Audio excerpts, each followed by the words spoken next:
शादी के बाद उसकी रसोई अब उसकी बहू मिताली के हाथों में थी। और आज क्या पकवा रही हो बहू सितारा?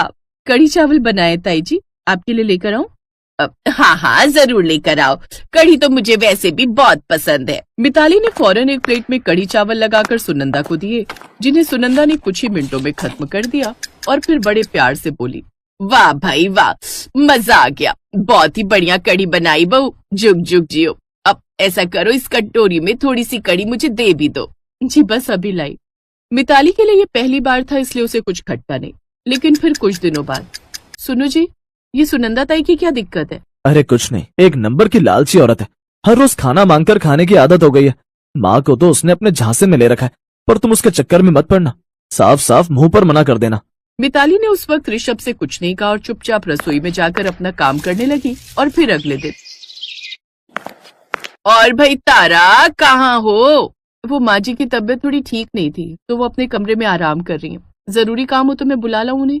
अरे नहीं नहीं, मैं तो बस थोड़ा सा सरसों का तेल लेने आई थी। अच्छा चलो कोई नहीं, मैं बाद में आती हूँ। नहीं रुकिए, मैं लाती हूँ। इसके बाद मिताली ने सुनंदा की लाई हुई छोटी सी बोतल में सरसों का तेल भरकर उसे दे दिया, जिसे लेकर सुनंदा वापस अपने घर चली गई। और फिर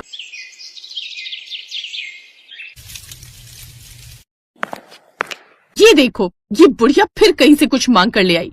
ओ गॉड, इसने तो नाक कटा रखी है हमारी। मांगू नहीं तो और क्या करूं? तुम लोग तो मुझे कुछ देते नहीं, ना खाना और ना ही राशन। हाँ तो जीवन भर का ठेका ले रखा है क्या तुम्हारा? अरे रहने की जगह दे रखी है, वो कम है क्या? भूलो मत, तुम्हारे पति ने जीवन भर जो कमाया वो अपनी बीमारी पर खर्च करवा कर चले गए। अब यहाँ जो कुछ भी है वो मेरा और मेरे पति का है। और मैं कुछ नहीं लगती तुम्हारी राकेश। बोल बेटा। अब मैं क्या कहूँ माँ, मेरा कहना तुम सुनती कहो? कब से कह रहा हूँ छोड़ आता हूँ तुम्हें किसी अच्छे वृद्धाश्रम में, वहाँ तुम भी खुश और यहाँ हम भी खुश। लेकिन तुम्हें तो मेरी बात समझ में नहीं आती है ना। हाँ बेटा, तू सही कह रहा है, शायद मेरे ही समझने में गलती हो गई। मोहल्ले में तुम लोगों की इज्जत बनी रहे इसके लिए कभी किसी से कुछ नहीं कहा, लेकिन अब लगता है कि तू ही सही है। अब जब बहू ने ही कह दिया है कि ये घर मेरा नहीं, तो फिर आप हमारे साथ रहेंगी जीजी, हमारे घर में, जो आज से आपका भी है। तारा तुम? हाँ जीजी, बहुत अच्छा हुआ जो मिताली के कहने पर मैं उसके साथ तुम्हारे पीछे पीछे चली आई। क्यों जीजी, क्यों कभी कुछ नहीं बताया? क्या बताती तारा कि मेरे खुद के बेटे को मेरी परवाह नहीं। मेरी बहू मुझे एक वक्त का खाना तक नहीं पूछती, आस पड़ोस से मांग मांग कर गुजारा चला रही हो। ये कैसे बताती तुम्हें और किस मुंह से बताती?